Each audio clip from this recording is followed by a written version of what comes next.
Meanwhile, as the calendar gets closer to June 1, the NFL presumably gets closer to some sort of a decision about Deshaun Watson. Remember, new procedure. NFL will propose a punishment, if any.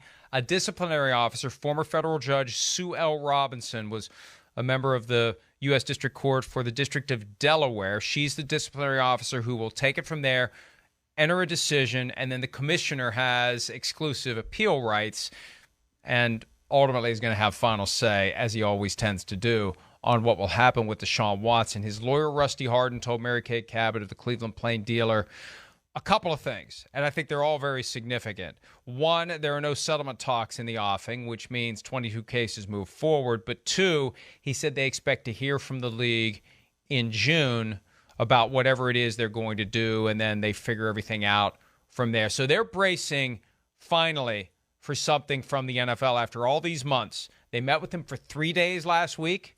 He expects that the league is going to want to talk to him again, but he expects that they'll hear something in June. Now, June is just 9 days away.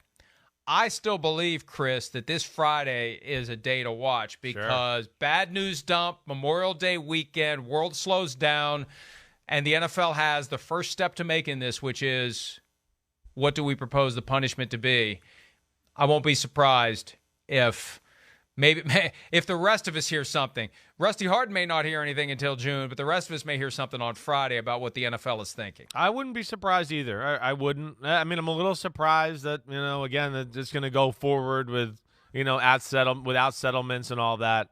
I don't know. I mean, I bow to your expertise. Well, no settlement in the offing is no different than saying we have no intent to trade Russell Wilson. Okay. It just means that it's not going to happen right now, but it can happen at any time. 18 of them were ready to go last year. Yeah. 18 were ready to go, and Deshaun wanted to do all or none. Now, the only thing I'll say, Mike, again, I think we hit this last week just a little bit. Because, I hear you with, Friday. I certainly could see that being the news dump, hide it away for the weekend. But I do feel like it's such a hot-button topic. There's no avoiding this. There's no avoiding it at all. I don't care if you talk about it on Friday. We're coming back Tuesday to talk about it. We will be here after Memorial Day, along with all the other crazy, big-mouth Stephen A. Smiths and Chris Sims of the world that are going to dissect it. So you're not going to avoid this, NFL. This is the one where I do question if maybe they do something different this time because they're going to make a point here. And it is going to be a year suspension or something. And they're going to like that this is out there. And it shows that they, are not letting anybody slide by with this kind of conduct or anything like that. I do wonder that. And I'd like to hear what you think about that. Well, I agree with the premise that there really is no place you can hide bad news anymore because the cycle never goes away and people have their phones everywhere. They'll have them all weekend long. But there still is value. Look at what they did last year. On Thursday, July 1, the 4th was on a Sunday. A lot of people had Friday the 2nd off. A lot of people had Monday the 5th off. What do? Thursday afternoon of the 1st, they dropped the Daniel Snyder Washington Commanders news. And what happened was, even though the news was the news, it never really got fully digested. It never got drilled down. It took until October for people to start recognizing there was a real problem with the lack of transparency. So there still is some value in dropping this thing at a time when we all aren't as active in assessing and analyzing, and maybe part of it can fly under the radar. Now, with Deshaun Watson, I don't know how that would apply. But still, it's baked into the PR mindset. Yeah, right. It's always better to try to find a spot where you're going to have a few days where the world can go on. Maybe there'll be some big sporting event over the weekend, and it does become less relevant by the time Tuesday rolls around. But I agree with you. It's still going to be a huge deal. And another data point that's going to emerge tomorrow night.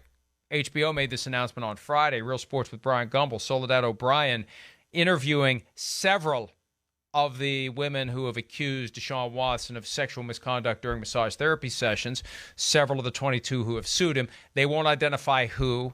They aren't saying how many, but we'll find out tomorrow night. And Rusty Hardin said he's not optimistic about how it's going to go. And I asked HBO this question over the weekend. I don't think they answered me yet.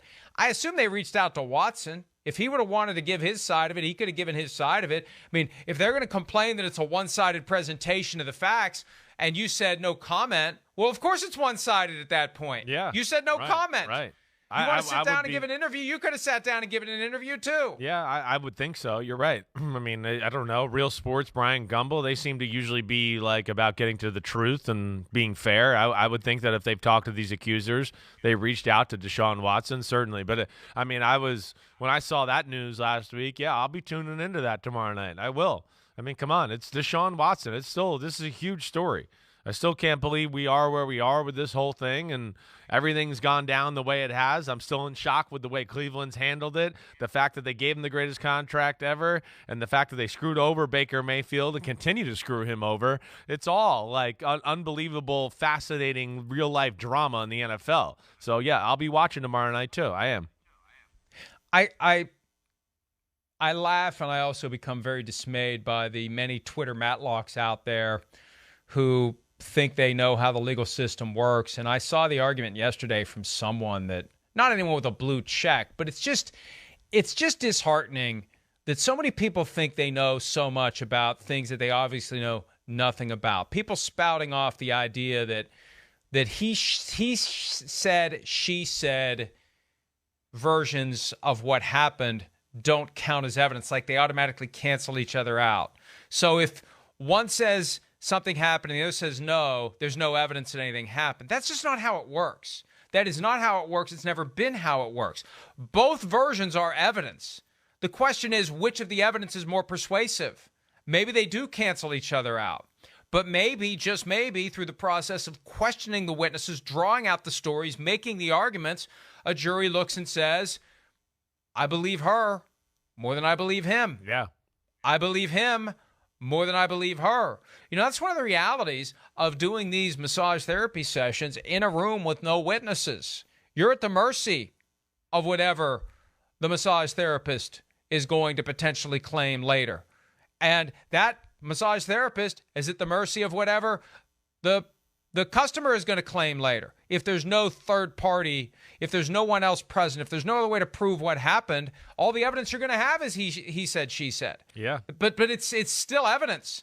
And that's why I say it's going to be so difficult for Deshaun Watson to win 22 different cases. So you got 22 different juries. You got 22 different occasions where you have to hope that that jury unanimously agrees with you as opposed to unanimously agreeing with the person who's making the accusations. It is a coin flip at that point, and it's like flipping a coin and having it go your way 22 straight times. If he truly is going to go forward with these cases, the idea of winning all 22 of them, I'm not saying it's impossible, but it's a hell of a lot harder than people realize. Hi, I'm Mike Tirico, and thanks for watching. Make sure to hit subscribe for the latest news and highlights from NBC Sports.